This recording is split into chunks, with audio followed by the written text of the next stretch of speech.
Thanks for listening to the Lakers Fast Break podcast, part of the Hoopheads Podcast Network. Check out all their awesome basketball shows today at hoopheadspod.com.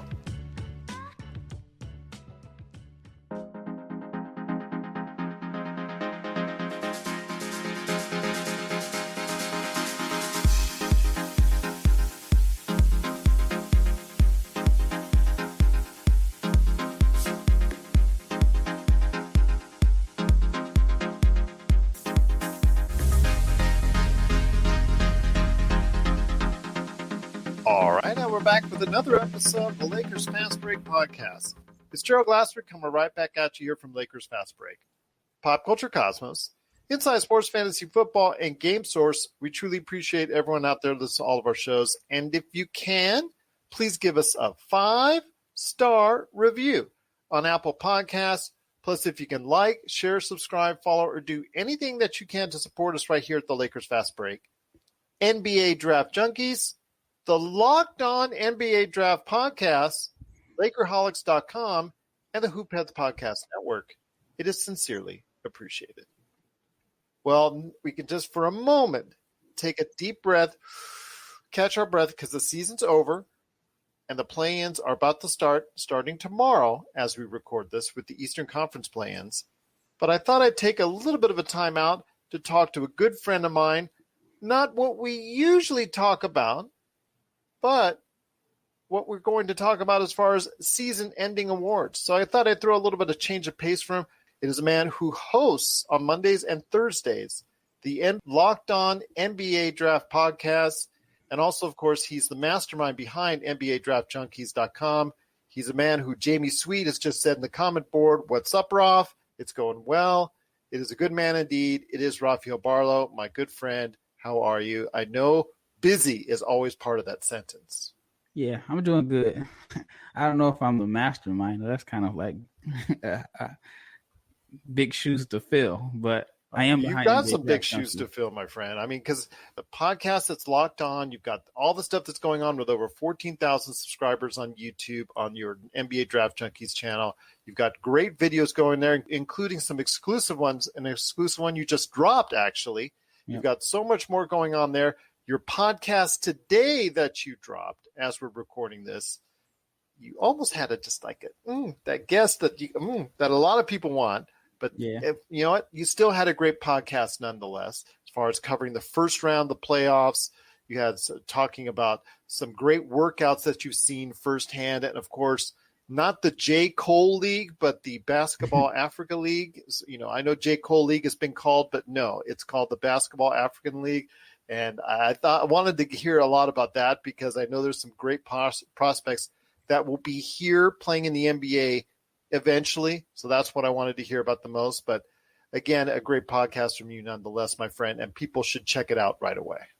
Thanks for listening. It's one of those things where, you know, when you do your podcast, you never know who's actually listening and who's actually, you know, listening all the way through. I know there's times where I'll turn on the podcast and I listen to like the first 2 minutes and then I go on about my day. So I appreciate each and every person that has taken time out of their day, whether they're on their way to work or they're at work or whatever, just listening to the podcast because, you know, it started off as a hobby, which, you know, I've mentioned it plenty of times. I thank you for kind of putting me on the game. It was maybe around, give or take a few weeks, a year ago at this time that I started. And, you know, it's been a fast rise as I'm on the Locked On Network, and then I have the show on Dash Radio. So thank you for having me on as a guest and then also give me advice and, you know, telling me how to get started. So now it's like, damn, I'm about to really try to make this a career. And the next step for me, the next goal is to do TV. Like I really want to be like a guest analyst during draft time. So I'm trying to put more of my podcasts on video on YouTube now, which it kind of kills two birds with one stone. It allows me to get my content up, which gets my subscribers up, which allows me to, you know, generate some type of income. So again, so thank you. So I kind of went on a tangent there, but No, no worries, my friend. This is all because of you. You've worked so hard. You've earned this. Ever since I checked out your site years ago and tried to reach out to you years ago, and unfortunately we didn't cross paths then. But I was so glad that I came back and got a chance to meet you. And over the many times we've talked, and over the many shows that we've done together, just seeing how your whole NBA Draft Junkies experience has grown by leaps and bounds. And I'm so happy that the Locked On Podcast Network has reached out to you and made you an integral part of their team. I know it's to their benefit. And I know that going forward, your show, especially the ones that you do, are going to be the major part of that network. And I cannot congratulate enough for you for your success. And I'm hoping that will relate onto a platform, like you said, to a video platform where people can watch you, whether it may be NBA TV or other streaming or video outlets, that you can provide your expertise to a larger, more just general audience that can appreciate your work up front. Yeah, thank you so much. Yeah, it's I just got to figure out a better way of getting my podcast done at a decent time. Like the last few weeks, I've probably started recording at like 11 p.m. and then I finished at 3 because I'm so like particular about the editing and editing out the ums and making sure that, you know, everything I said was accurate. As you can imagine, sometimes when you're talking to yourself and you're going off the top of your head, you may have some inaccurate information or you may say something wrong. But if I can just get better at time, then I'll be a little bit more productive. But I'm thankful and grateful for, I guess, the success that I've been able to have in such a short amount of time. I know I had to edit 2 podcasts this morning, and I repeat this morning because it started around 10, 11 p.m. And then I go all the way to 4 for both my shows that dropped on Monday. So I know how that is. I know, like you said, you want to be very particular. You want to provide the consumers and listeners out there a good product that they can listen to and not try to go ahead and, I can't decipher what they're trying to say because it's interrupted by a whole bunch of junk in between. So I truly sympathize with you and know that on Monday mornings when I'm trying to get mine done, I know you're trying to get yours done as well.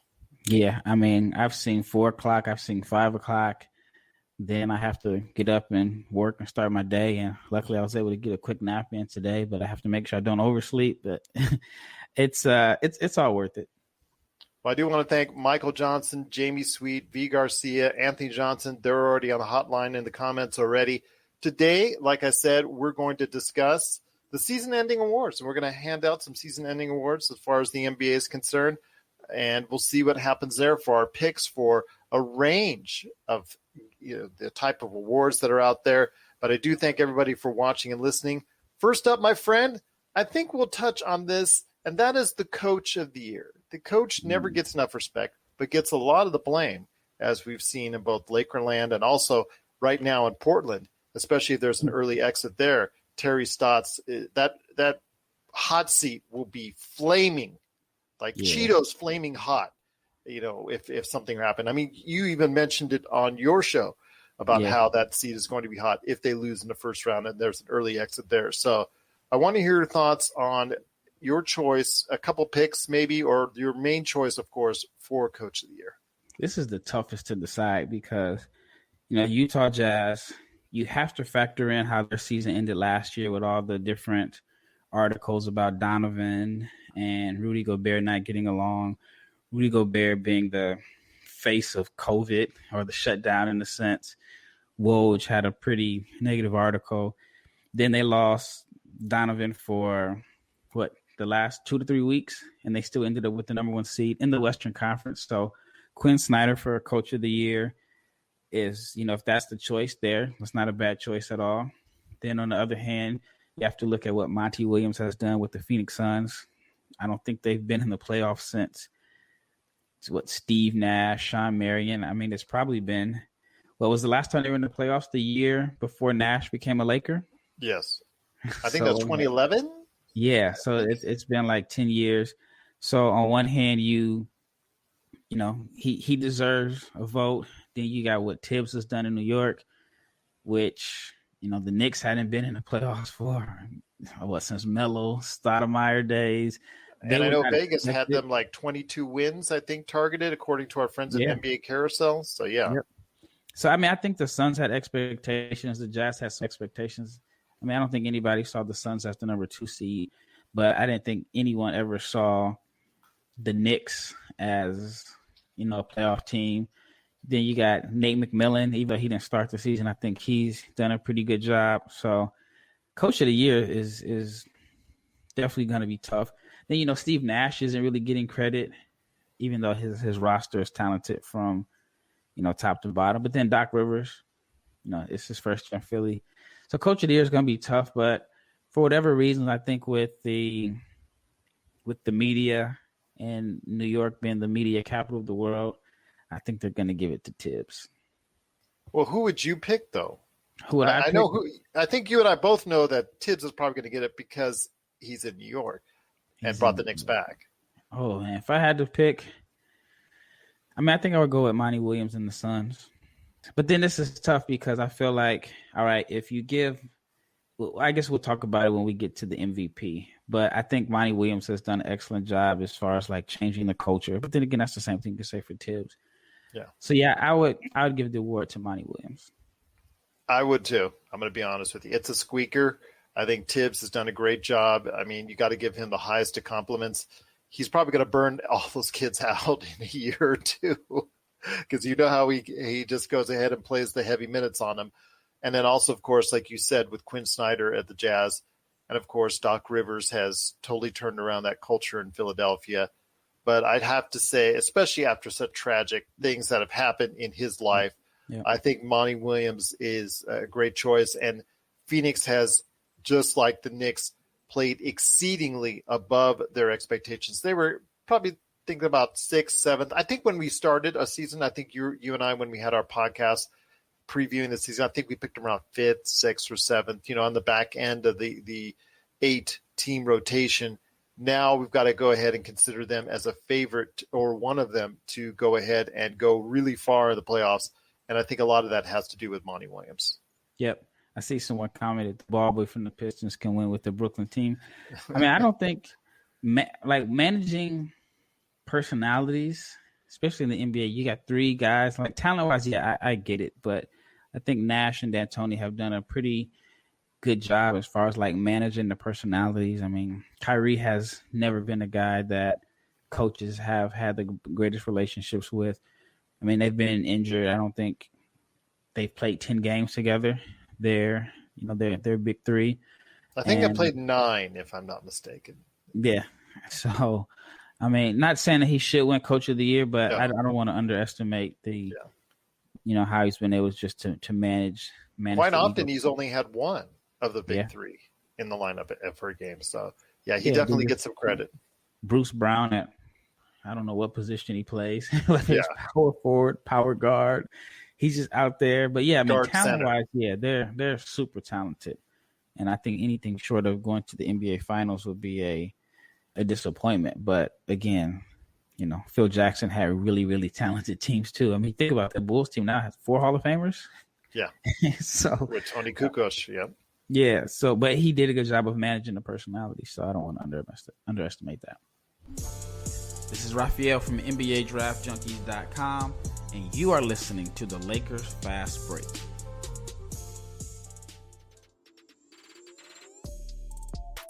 Hey, hoopheads, we all hate ankle sprains, and they happen way too often. Ankle injuries are the #1 sports-related injury. Arise is trying to change that. With the iFast, your athletes get preventative protection and full mobility. Athletes no longer need to wear bulky braces that limit performance and give mediocre protection. Anyone playing sports should be using these products. Keep your athletes in the game. Don't wait for them to get hurt to take action. Visit www.arise.com,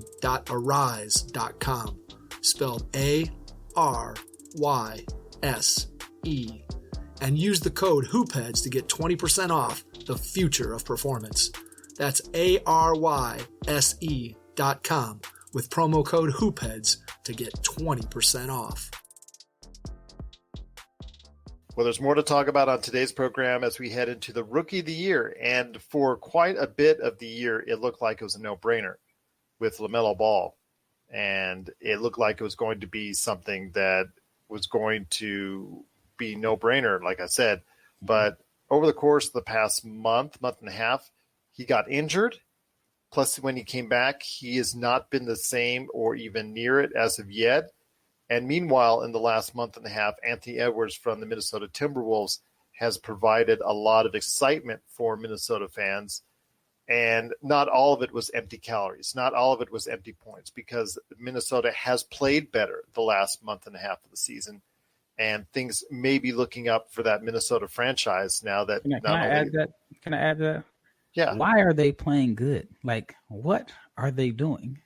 No, they played themselves out of a top to lose. Yeah, they played themselves out of a top lottery team. But, it just, when you have that kind of talent there with Towns and Russell and Beasley, they all came back around the same time to start playing with Edwards. You could see that they can compete next year if they're healthy.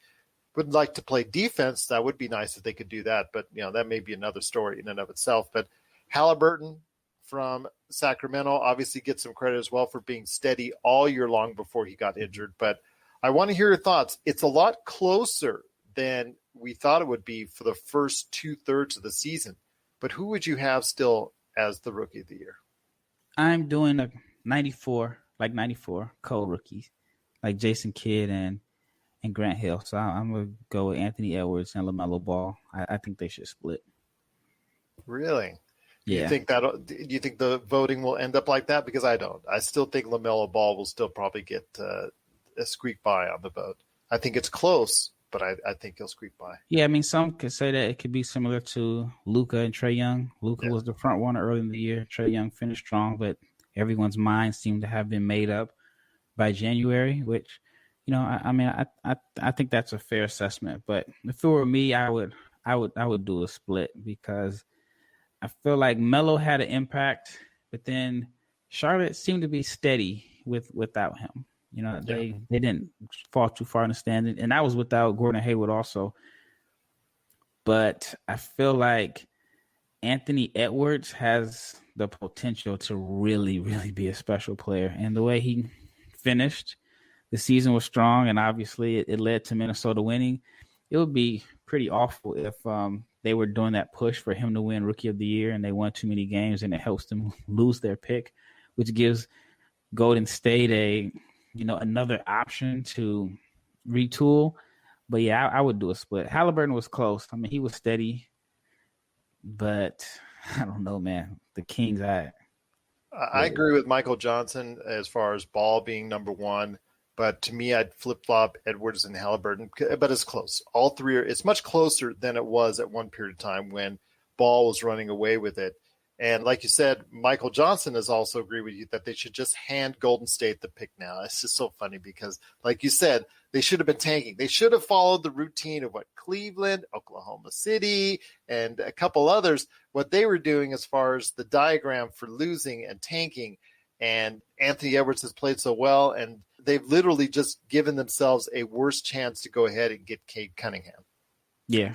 Yep. And but I think Edwards had the most impressive game. That 17 of 22 game was crazy. But he showed flashes of what, made him so highly regarded. And to me, I would just split it simply because I would go first half, second half, and I think Melo was the best rookie in the first half. Anthony Edwards was the best rookie in the second half. Short season, so I'm giving it a split. Once again, I was speaking to my good friend Rafael Barlowe from the Locked On NBA Draft Podcast, NBA Draft Junkies, Dash Radio, all over the place. He is more than just the man with the outro voice on every one of our shows before our first commercial. So just know that. He does so much more. Thank you so much. That outro is so good every time I play it. But I wanted to go ahead and hit you up on this sixth man of the year. And I know Jordan Clarkson has been the front runner the entire year. But are you convinced that he is the most effective sixth man, the most effective first individual off the bench for any NBA team? I'm not so convinced on that. Well, I'm not even convinced on his own team. Well, he's my sixth man of the year.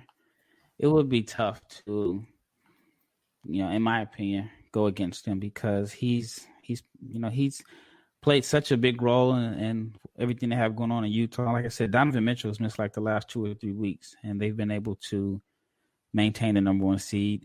Some are saying Phoenix didn't want to be number 1, or they were trying to avoid certain matchups. But I just think that from top to bottom, and what a steal! I mean, they traded him for Dante Exum. Yeah, and that was. And where's he at now? I think in Houston, correct? Probably usual. Yeah, on the injury list, of course. But yeah, I mean, I think Clarkson would be my 6th man of the year. But I guess, are you saying Ingles would be your choice? Ingles statistically is much more efficient, and he's having like a crazy, like one of the best. Is it one of the best PER years in NBA history or something like that? That is correct. Yes, so that's what I'm looking at as far as efficiency, because Clarkson has done a whale of a job. I'm not trying to underestimate anything that he's done or brought to the Utah Jazz. He's been a spark plug on many of occasions, but there are also points in time where people have looked to Joe Ingles, and he is just super deadly from deep. I mean, if you go into a game right now and 2 guys are coming off the bench, Joe Ingles and also as well Jordan Clarkson, most of the teams in the NBA are focusing more on Joe Ingles because he scares them more than Jordan Clarkson does. So I think I'd have to say, in my opinion, it's the other. I think Ingles is the steadier, but Clarkson is a guy that, he's But the Ingles is a guy that can hit. You fear him like you fear, not like you fear a Curry, mind you, but just the efficiency as one of the top shooters in the NBA. Yeah, but I feel like someone has to create those opportunities for him, and the Jazz do a good job of getting him open looks. But Clarkson's like a relentless gunner that, if he gets hot, he can put up 30. So, but what I would like to see though is Joe Ingles win, so he can give his press conference speech in his plain black hat, black T-shirt, and his black Chuck Taylors, and him, just give all these negative jokes about himself. If you ever had a chance to talk to Joe Ingles, he's probably one of the funniest guys in the NBA. He's hilarious. He does not take himself seriously. He knows he looks like a school teacher out there. Yeah. Yeah, but he's having a great year, and I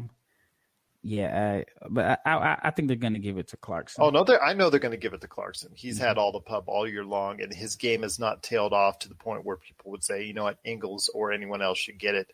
There are very few other candidates this year, I think, that could compete with Jordan Clarkson's season. And like you said, at any given point in time, he can go off on 30, and the team in Utah has stayed steady even with Donovan Mitchell out of the ball game. And that a lot of that is due to Jordan Clarkson.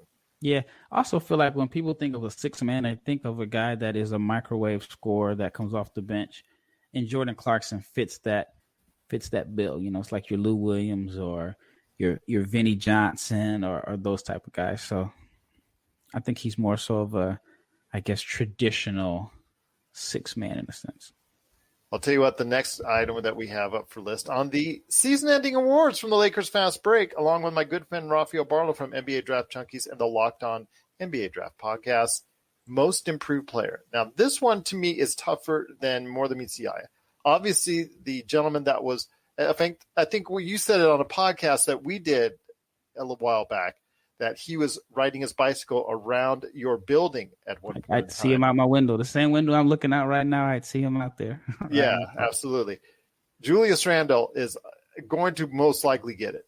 But I think if you do not go ahead and put Jaylen Brown in that conversation, I think you're doing him a disservice. I think his game has improved dramatically where, he's not Tatum, but he's darn close.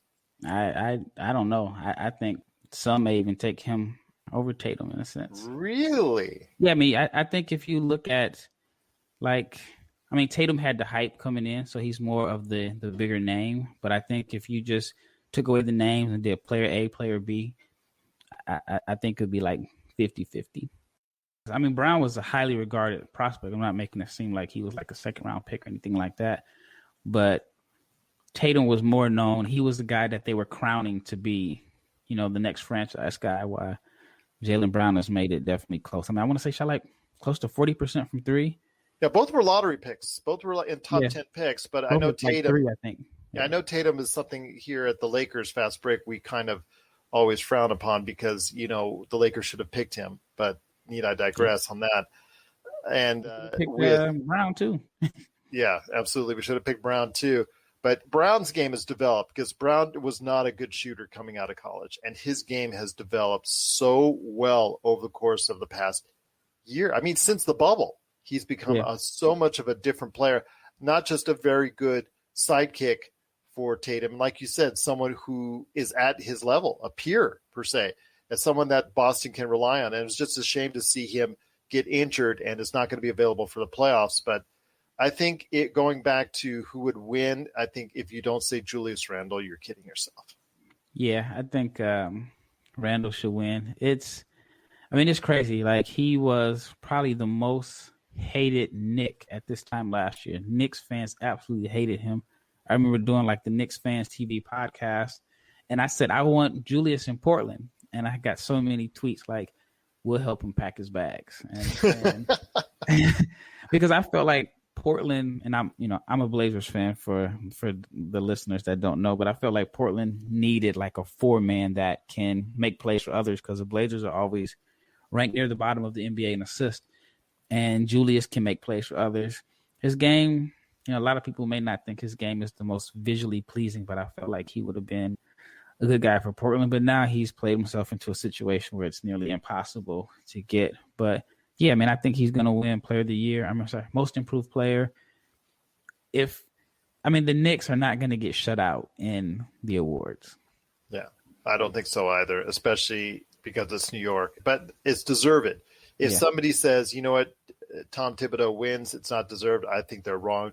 He does deserve it. And if Julius Randle wins the Most Improved Player of the Year award or gets on one of the All-NBA teams, it's most deserved. He has worked really hard. Like you said, riding a bike. He could be doing that. Well, actually, he's going to be going to the playoffs, so he can't be doing that. He'd have to fly back and forth. But he might be doing that again this offseason if that comes to pass. Maybe. I would stick to the same routine. But yeah, I went to quite a few of his workouts, and I know like for a fact that the workouts that I went to, in order for him to leave or finish, he had to make 30 out of 40 corner threes from each spot. And that's not easy to do, especially if you're not considered a shooter. Maybe if you're Steph Curry or Klay Thompson or Durant or Kyrie, 30 out of 40 is pretty easy. But this is a guy who was never really known as a shooter, but he put in the work. And when I say I every time I would go to the particular gym, he was there. He was there working. And it was a long off season, which, in some cases, some guys could have decided to take a break longer than usual. He put in the work, and he ended up, in a good system that was able to showcase all his talents. And he's going to be all NBA.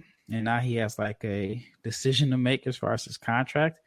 I believe there's $100 million difference on if he signs an extension this year or he plays it out and waits until summer of 22.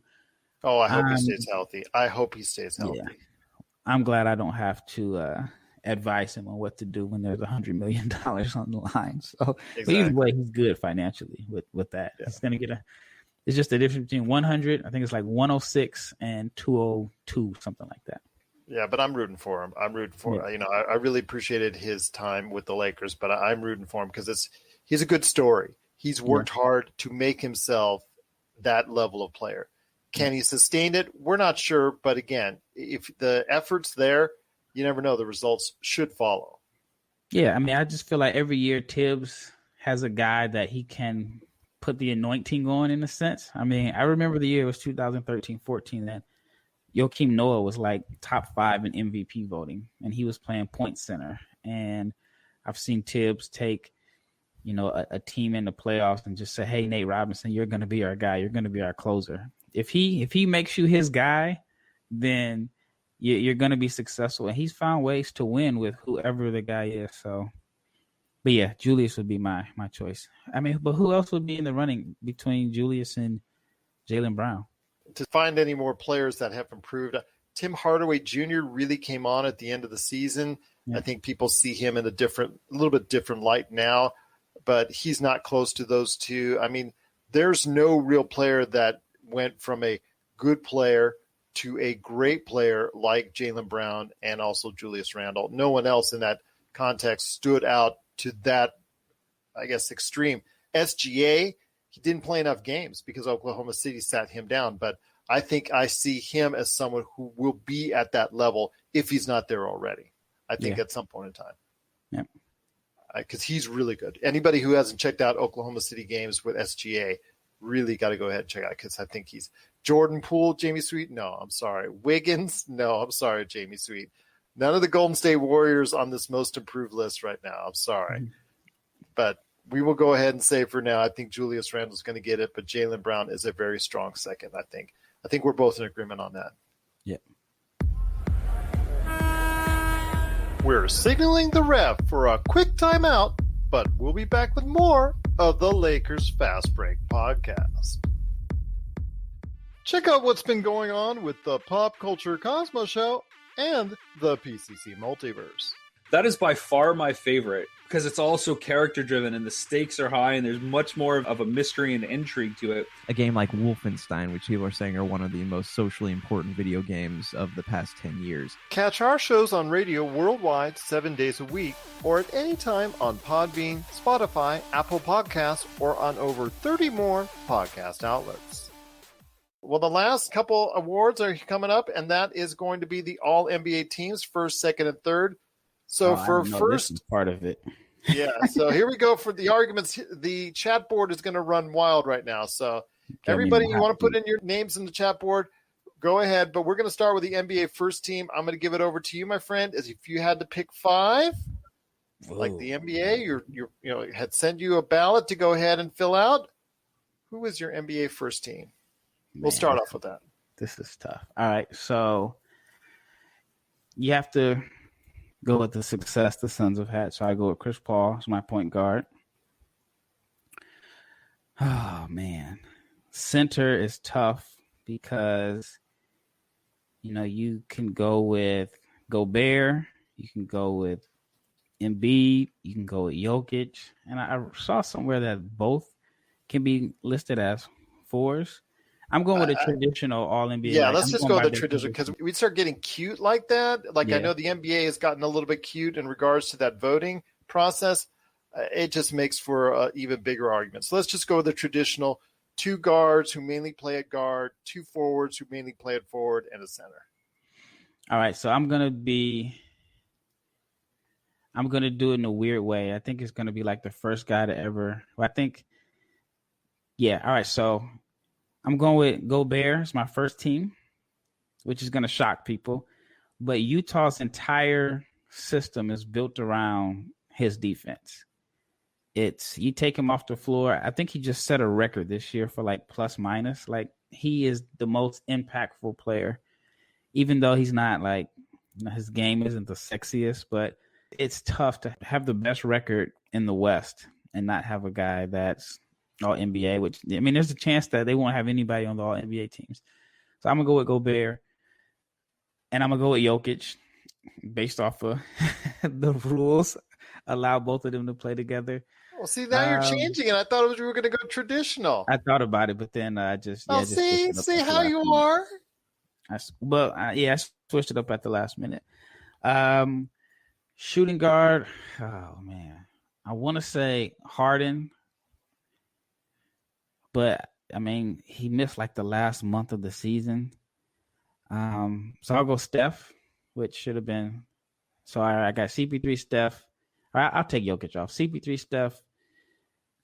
I'll go with Luke at the 3. And I'm going Julius at the 4. Really? Wow, that's her first team. That's quite a first team. I know it's kind of tough. If you're going traditional for me, because that means you're going to have to cut out one or two top 5 MVP candidates right there. I'm going to go with Jokic as my center. I'm going to go with Giannis Antetokounmpo as one of my forwards. He's had this season that nobody's talking about, and it's just exactly the whole Milwaukee's been under, because I think they've not met the last year they were 60. Before that they were 60. And they're I guess the rise was not going to be as good. They're going to be, I think maybe if it ended in an 82 game season, they would be somewhere around 55 or something. It was slightly less of what they did last year. That's why I think they've gone under the radar. But Giannis Antetokounmpo is on my first team. Jokic. I'm going to go with Luka.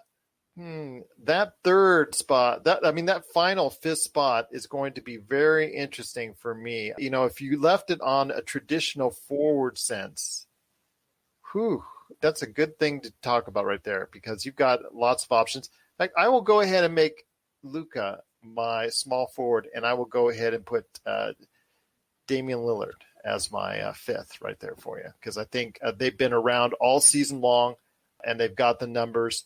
I think Chris Paul is right there. I think also as well Joel Embiid is right there, but I'm going to have to go ahead and say at this point in time, Jokic, Steph, Luka, Giannis, and Dame. I think that's probably going to be my first team right there for you. So with that being said, and we've got some great – I'll let you think about your second team here. I had to write it. I had to write it down.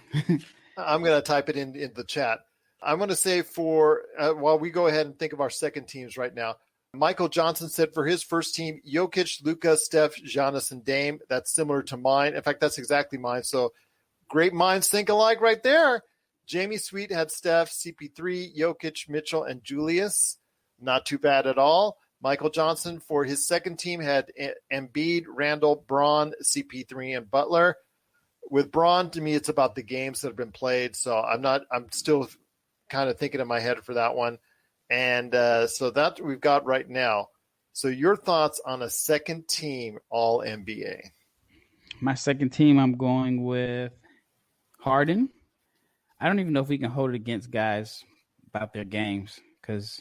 Well, with Harden, the only thing is the MVP, and I know you're a huge Harden fan. I appreciate his game as well as one of the greatest offensive players of all time. But also the way he started with Houston. I'm not exactly in love with the way he handled himself right there. Yeah.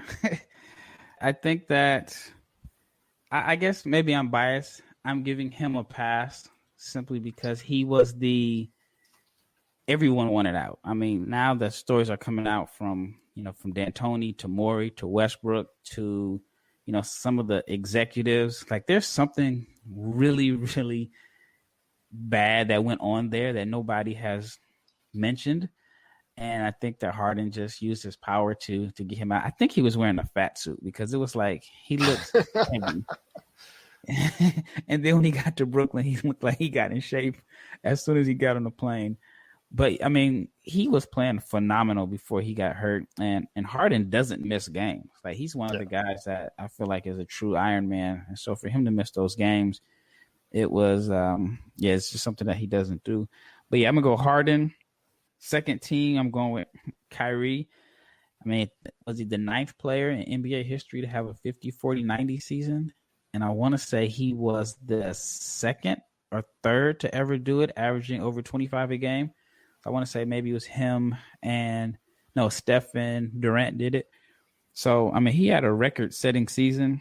LeBron, Giannis, and Jokic. There you go. That's a very solid one indeed. For me, second team is Embiid, Julius Randle, Chris Paul, LeBron James, and Kyrie Irving. I think, like you said, Kyrie Irving, those numbers speak for itself.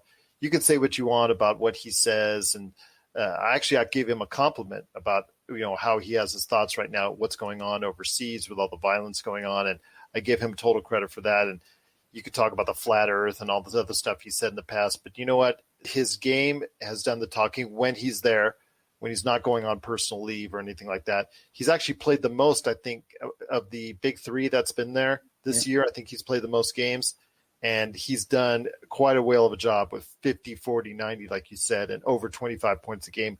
One of the very few to ever do that. So Embiid, Randall, Paul, LeBron, and Kyrie for me, I think, on that one. So I think everything Kyrie's doing is strategic. So he's and I've mentioned it. I actually mentioned on my podcast yesterday. He's playing well. He's playing at a very high level, and he chose to go to the largest media market in the world to use his platform to talk about things that he cares about. And if he was playing bad and if he wasn't productive, then it would the focus would be on how bad he's playing. But he's playing. I mean, you can arguably say this is the best basketball of his career. And while I think it's strategic for him to make it seem like he's just doing it like part-time, like he's just kind of focusing on the world and he's coming out there and dominating games. But I think it's strategic because he has a big platform and he's using it in a way that he feels is positive, which, you know, I mean, I think a lot of people just want him to just talk about basketball and not talk about anything else. But I think it's all strategic for him to do this in New York. And again, he's bringing out, in this occasion, he's saying a lot of good things about what people should pay their attention to, and not just basketball at this point in time, especially with what's going on around the world. So definitely agree with him on that one. Want to go ahead while we talk about our third team, All-NBA. Michael Johnson dropped his third team. Gobert, Irving, Booker, Kawhi, and Tatum. Very good 5 right there for you. So my compliments on that. And I know with that being said, there's a third team All-NBA. For me, this gets a lot harder because there's going to be a name that you're going to leave out that you really don't want to leave out.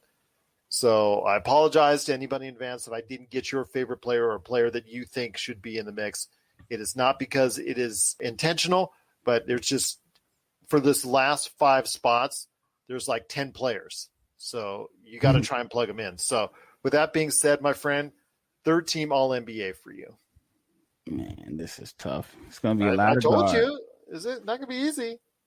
I'm going to go Booker, Mitchell. I can't even go traditional. I don't even think I can go traditional. Yeah, we sort of like, we thought we were going to go traditional, but you messed that up on the first team. So that's well, I switched it back. I switched it back because I had Jokic. Oh, how nice to you. Yeah, I switched it back. Tell me. So Embiid is a lock. And I just feel like it's between Booker, Mitchell, Bill, Dame, Westbrook, Tatum. Paul George had a good year. It's tough. Maybe I need to look at and look and see who would be eligible for a supermax and help somebody get an extra $50 or $60 million. Exactly. Man, I don't know. I don't even know if I can go traditional. If I go traditional, I definitely have to put Durant in, which I think he's had an all-NBA caliber season, but he's missed so many games, which, you know, he can make the case for quite a few guys. Jimmy Butler quietly had a really productive year. Yes, he did. But he missed quite a few games and got off to like a really, really slow start. And then I think Miami's only like the 6th seed. So Bradley Beal was 2nd in the league in scoring. Donovan Mitchell, I mean, I reward winning. So I feel like, I think it's going back to non-traditional. I'm going to go Booker, Mitchell, Bill, Dame, and Embiid. Well, I tell you what, we need like a fourth All-NBA 4th team like that, if that was the case, if we could do it. And for me, the hardest part is Devin Booker. I don't know where I can fit him in. He's really had an outstanding year, and he deserves a lot of credit. And it's very hard for me to leave him out. And I'm going to probably regret this, but I am going to leave him out. He is going to be right there on the cusp for me. And I'm saying Westbrook, Gobert, Kawhi, George, and Harden. I mean, you can't go wrong, but you're not exactly 100% right because, again, so many players. Tatum is not on my list, and he deserves a lot of credit. And then, like I said, Booker, Mitchell. I mean, there's so many great players. It's so hard because, again, like I said, for that final 5 spots, there's like 10 players right there. Did you have Beal? And Michael Johnson forgot about Beal. Beal, too. He was second in the league in scoring. Yeah, I thought about putting Westbrook on that list, but it's like, all right, do you reward 2 guys that are in the play-in game on your All-NBA team? Yeah. That's why I added Kawhi and George. Yeah, they missed games, and so did Harden, but at times they were talked about in an MVP fashion, and Booker wasn't really talked about in an MVP fashion. He should have been. I mean, he averaged – I don't know any player in history that can average 25 points per game, be the leading scorer on the team with the 2nd best record in the West. And not be considered. Yeah, I mean, did he even make the All-Star team? I think he was like if he did make it, he was added in for AD. Yeah. He has to feel like he's underappreciated and undervalued. He is.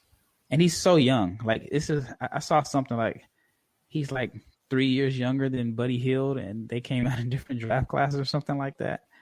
He's Yeah, I mean, for whatever reason, he hasn't been given enough credit, in my opinion. Jamie Sweet has his team for the second all team. Kyrie, Tatum, Booker, Embiid, Julius.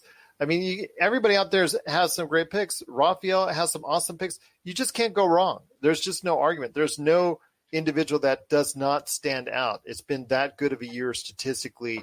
And I think the way that this pace and space and the way that offense is at a premium right now in the NBA, you're going to find more and more individuals like that who stand out. I didn't even put Kevin Durant. Like you said, he missed a lot of games, but when he was in there, he was playing at a great level. So I don't know. It's just so hard to choose this year.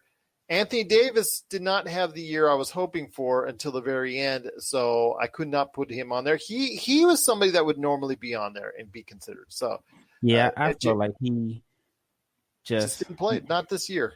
Yeah, he just didn't have the same energy. Yeah, as he had. I think that turnaround in the playoffs.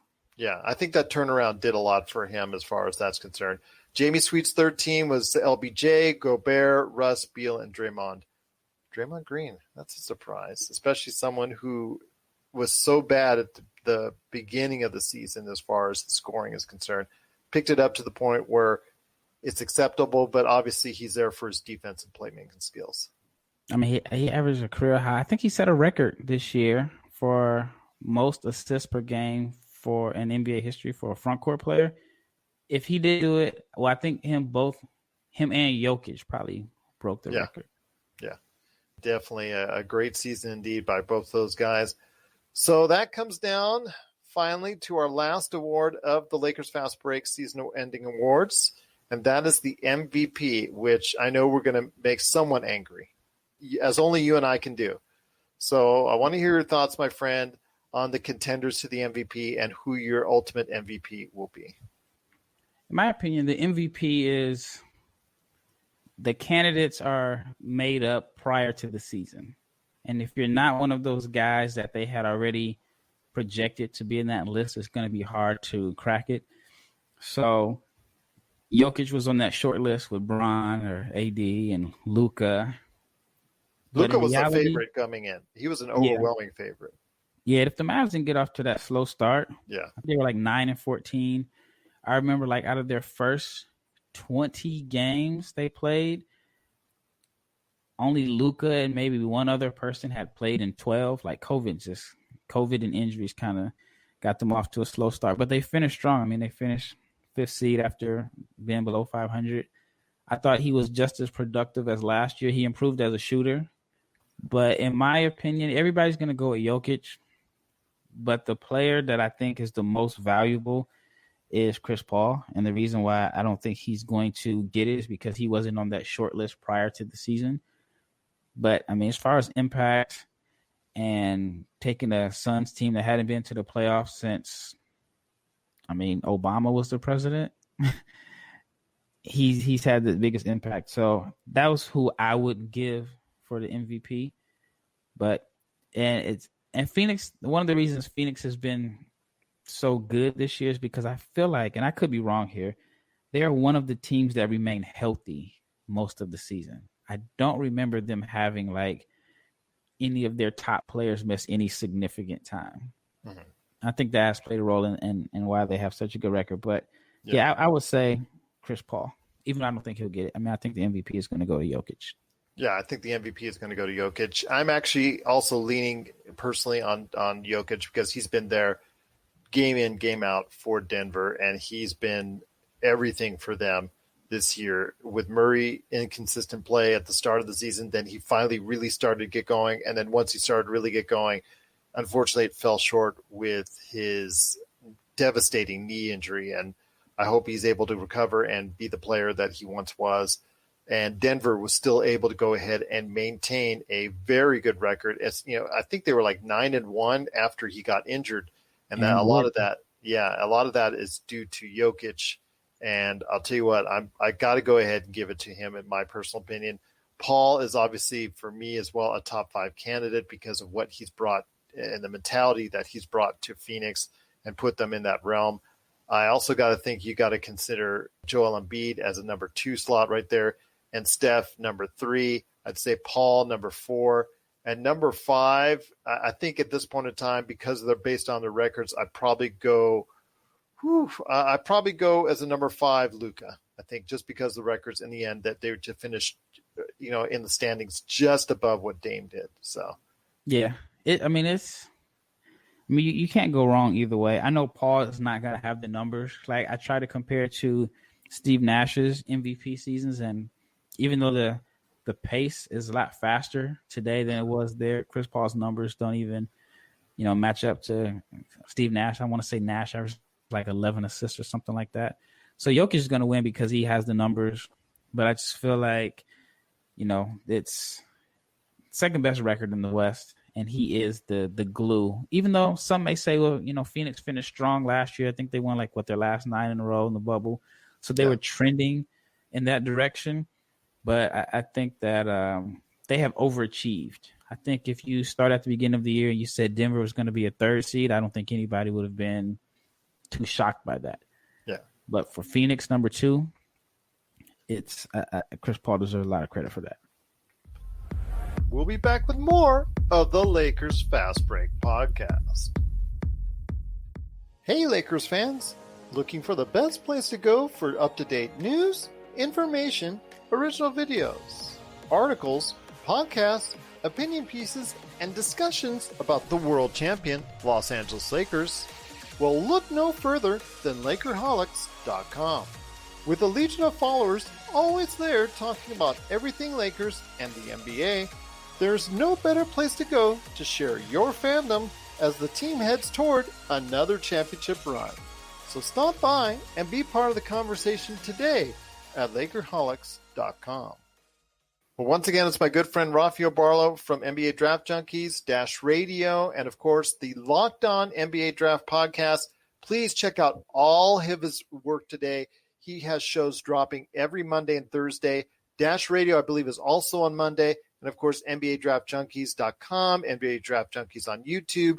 Please be part of this whole Rafael Barlowe experience. It's no longer NBA Draft Junkies. It's the Rafael Barlowe experience that encompasses the multimedia aspect. And I'm hoping that you can add on that video aspect as well. So you can latch on with a great sports network, and you can be that man that they go to as far as their draft expert. And so I'm rooting for you, my friend.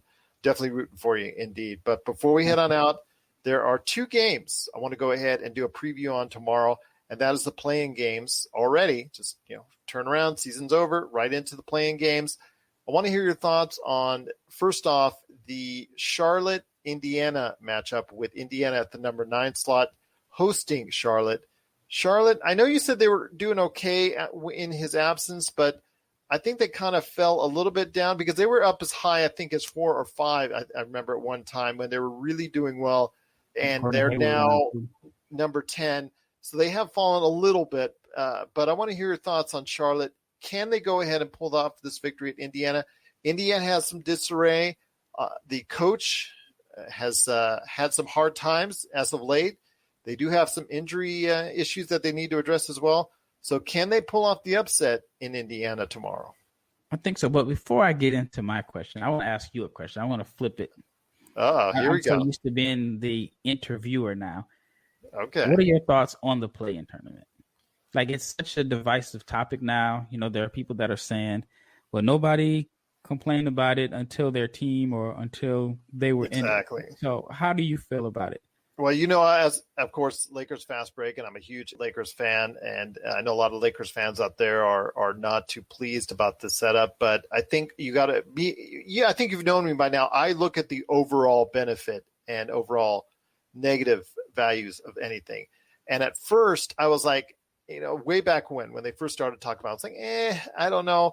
But you know what? As the season has gone on, it's created excitement, and it's created interest. And it's created a buy-in from teams 7, or actually teams 5 through 12 for at least the past couple weeks. Fans of these teams have paid attention to what's going on. Can they make the playoffs? Can they make the play-on? Are they going to fall into the play-in? All these different scenarios. It's created that interest and excitement at the end of the season that a lot of times is not generated by the normal regular season. So the NBA deserves a pat on the back. The only thing I've ever said in the past month or so about it is that they needed to make it more understandable to a general audience, not to the NBA hardcores, to a general audience, because for many weeks it was hard for them to explain, okay, the 7th plays the 8th and the 9th plays the 10th, and then if one loses, and then it would seem a little bit complicated when you tried to explain it. If it took you longer than a minute to explain it, that's a little bit too complicated. So they should have made it just 7 through 10, 8 to 9, and there you go. That's, to me, it was a little bit simpler if they did that. But outside of that, again, the play-in concept itself, I think, is a win for the NBA, and I think it's here to stay. And I like it. I really like it because it's created that interest among that bottom tier. And you know what? The Lakers, they ended up that way. They've got to play it. You know what? They got to go ahead and win the championship from there. That's what they got to do. Yeah, I think there's a divide because it's exciting for the fans, but I don't think the players like it. Oh, no, they don't. Players care until they're in that position to where they have to play in it. I mean, like I said, I think it's good. I mean, I'm going to be tuning in. It feels like the playoffs start like a week or so early, because I think in a normal year, the Lakers aren't bringing Bron back or Davis. Like the game yesterday against the Pelicans, I don't think they would have played if there wasn't like play-in implications. Yeah. But as far as your original question, man, it's going to be a good game. I think Charlotte should win. I feel like they have a little bit more firepower on offense. Indiana's been, disappointing. I mean, they have had injuries. TJ Warren was a big player for them last year in the bubble. LeVert, they made the trade, and then LeVert wasn't there, the first, I don't know, maybe month or two, something like that, when they made the trade. So, I mean, those two guys are guys that are 20 points per game scorers, or, are a threat to score 20 or 30 every night. Not having them on the floor definitely hurts. I still think the fit between Sabonis and Miles Turner isn't the most ideal as far as like complementing each other. I don't know which direction they're going to go or how long they're going to, keep them together. But, I think Charlotte has a little bit more firepower. And also, if you're like a conspiracy theorist, Adam Silver would much rather have LaMelo Ball and Charlotte in the playoffs as opposed to the Indiana Pacers.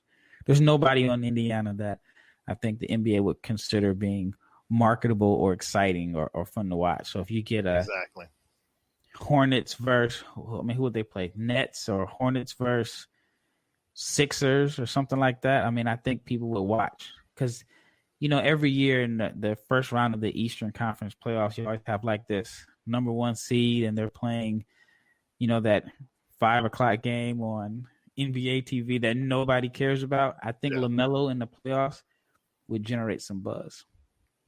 Well, I agree with you, my friend. I think Charlotte is going to take it. I think they'll upset Indiana, and I think Nate Bjorkgren is not going to be long as the coach of the Indiana Pacers. I think if that happens, and if that's the case, sorry to hear that, but then they got to go ahead and split those two up. Like you said, they're not a great match with each other as far as Sabonis and Turner are concerned, and maybe Turner will be, traded to the Blazers or the Lakers. Let's hope the Lakers for me, and let's hope for the Blazers for you, because that would be a great compliment. I think Turner would be an outstanding player on either of those teams if that happens. But let's go into what we think would be a good 7-8 matchup is going to be the Washington Wizards really riding off a high, played their way in, earned every bit of it, and after a dismal beginnings with COVID, injuries, the whole 9 yards, they've come back strong, and they're playing in Boston, a depleted Boston team. Jaylen Brown, of course, we talked about as being out.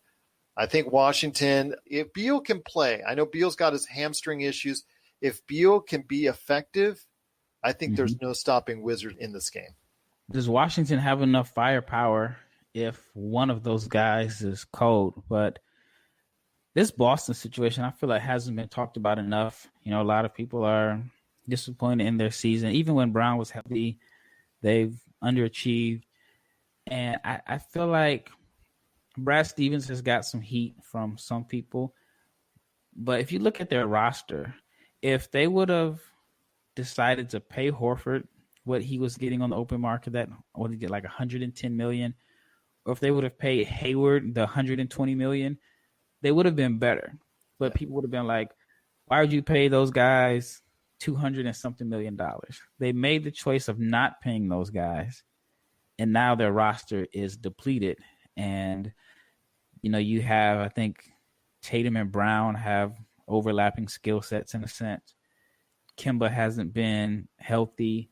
So I think they're just in this weird predicament because fans wouldn't have been happy if they would have been on the hook paying those guys.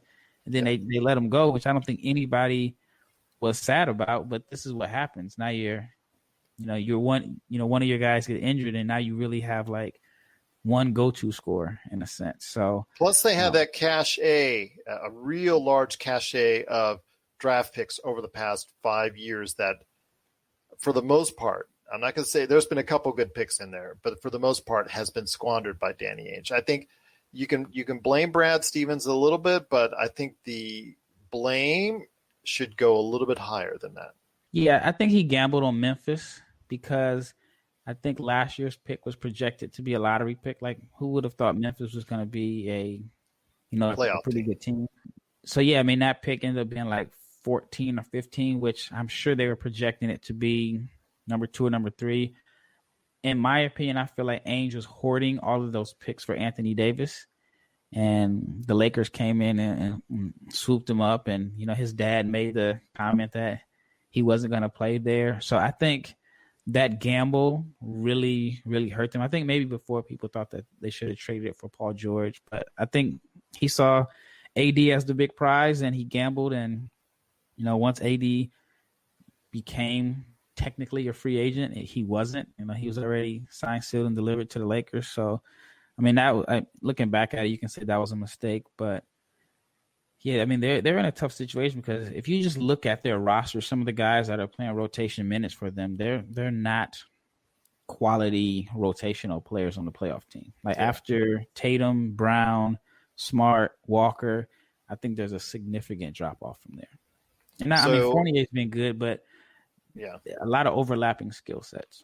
So you think in the end, tomorrow night's game is going to happen? I think Washington is going to win personally. Who do you have? Oh, man, I feel like you put me on the hot seat today. Well, that's what we're all about here at the Lakers Fast Break, my friend. I think Washington has the momentum right now, and I think that they'll win. Scotty Brooks has survived another year. Man, I think last year I felt like he may have been done. He was able to, give the benefit of the doubt because Wall was gone. Then they got off to such a slow start this year. He was able to weather the storm. I remember him making the comments that he would wave high through a window at his players because of all the COVID restrictions. Yep. So that saved him. And, I mean, it's his man. Like, it's the same guy that's been with him for years in Oklahoma City, was able to save his job again. And I mean, I just think Washington has the momentum. But like you said, it all depends on Bill. Like, how's that hamstring? It can tighten up, in any minute during the game. Yes. And then same thing with Harden, same thing with a couple other players as well with the ankles with the Lakers, with both Davis and LeBron. That can happen anytime. I mean, I think the difference is I think Harden was probably ready to play, but Brooklyn has the talent to where, we can rest him until we feel like he's close to 100%. I think they've been doing that pretty much most of the year. Other than Harden had the game and he must have came back for like a quarter. But I mean, they have the luxury and the talent to be able to be a little cautious. Washington doesn't. Okay. Yeah, so I think that's the big difference. But yeah, I mean, they have the momentum. And I mean, one of the most underrated trades at the deadline was getting Daniel Gafford. I know he's not starting, but he's given them like a vertical lob threat. He's given them, some athleticism. I feel like Washington is probably like outside of Westbrook, like one of the least athletic teams in the NBA. So he's been able to give them some athleticism in the front court and just kind of stretch the floor vertically. And because, Russ is getting downhill, but if you give Russ a guy that he can lob the ball to, I think it makes him a threat.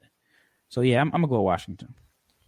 Well, I'll tell you what, my friend, some very deep insight there. Once again, it's Rafael Barlowe from NBA Draft Junkies, the Locked On NBA Draft Podcast, Dash Radio, and so much more. Please check out all the great stuff that he's doing today on all those outlets. But before we go, I do want to mention that we will be back tomorrow to go ahead and preview both Western Conference play-ins. So we're going to go ahead and do that with Jamie Sweet. I think it's going to stop by, Laker Tom, and the whole gang. Rafael, if you want to drop by later on in the week after all the plans are done, I want to go ahead and preview the NBA playoffs. So if you're interested, you're always welcome. You know the red carpet's always out for you, my friend. So if you ever have time, because I know you're busy with all the stuff you're doing, but if you want, you're welcome back at any point in time. Yeah, I'll join in tomorrow. Okay, fair enough. I'm gonna do around 6 p.m. Pacific if that works for you. 6 p.m. Okay, yep, that works. 9 Eastern, 6 p.m. Pacific. Okay, sounds good. But before we head on out, my friend, you got to tell everybody why they need to check out all your tremendous array of experiences. Again, if you get video, that's going to be added one more. I mean, your resume, you've already had this huge resume of all this great content. And then in the past 2 years, it's been like double. So tell me all about what you're doing and why people need to check out what you got. Well, I guess I can thank COVID for that, because if it wasn't for COVID, I'd be probably in some other country somewhere. But yeah, I mean, NBA Draft Junkies, it's like draft season. I've been able to go to a few workouts, so I plan on having some content of exclusive workouts. I have a few videos that I need to edit. I've already put one up. It was Kofi Cockburn, the 7-foot man-child from Illinois. So I had a chance to watch him up close and personal. Got the podcast, like you mentioned. It's on Locked On NBA Draft. It's every Monday and Thursdays, and then the YouTube channel, NBA Draft Junkies. So what I'm starting to do now is just scale the content. So if you miss it on Locked On, if you want to see the visual version, it's on YouTube. I'll break it up into 3 segments so you don't have to watch a whole 30-minute video on YouTube. Some people may like it, but I guess I'm stealing it from DJ Vlad in a sense, even though I hate it when he has like an hour-long interview and he breaks it up into 25 parts and it takes a whole month to watch the whole interview. But it seems to be pretty successful for him. I won't do it into that. But yeah, I think I thought about it today. It's not in concrete, but I may do, for my podcast, break it up into 3 different segments. So that way I have at least 6 different videos at the minimum during the week. And some people are more visual and they prefer to watch as opposed to listening. So that's the plan. And then I just got to update my website, and I should be doing a mock draft 2.0 pretty soon. But yeah, I mean, it's been pretty busy. It's been really busy, and busy's good, I guess. Well, there you go. That busy is good indeed. But also for me on the NBA draft, I've got my big board just about ready. In fact, I've got my 30 names. I'm just filling out the description. So I'm just about there and just about ready to showcase that on Lakerholics.com and a very great amount of places. In fact, I'm going to talk to you and see if I can drop it on Hoopheads and also Pop Culture Cosmos. So look out for that. So you and I will be also, when we get those finalized lottery and the mock drafts, we could start going with the mock drafts. So definitely going to bring you back for that as well. I know that's your busiest time is when the mock drafts begin. So I'm looking forward to hearing more great podcasts from you at the Locked On Podcast Network, both Mondays and Thursdays. Is that correct? Yep.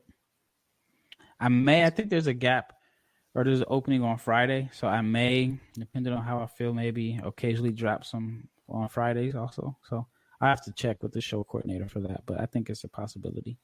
Friday is always a good day to drop something. Take it from someone who knows. There seems to be a great audience on Friday. Really? Saturday and Sunday, kind of iffy, but Friday people check out stuff. So it's the end of the work week. All right. Well, I need to add that. Gotta work.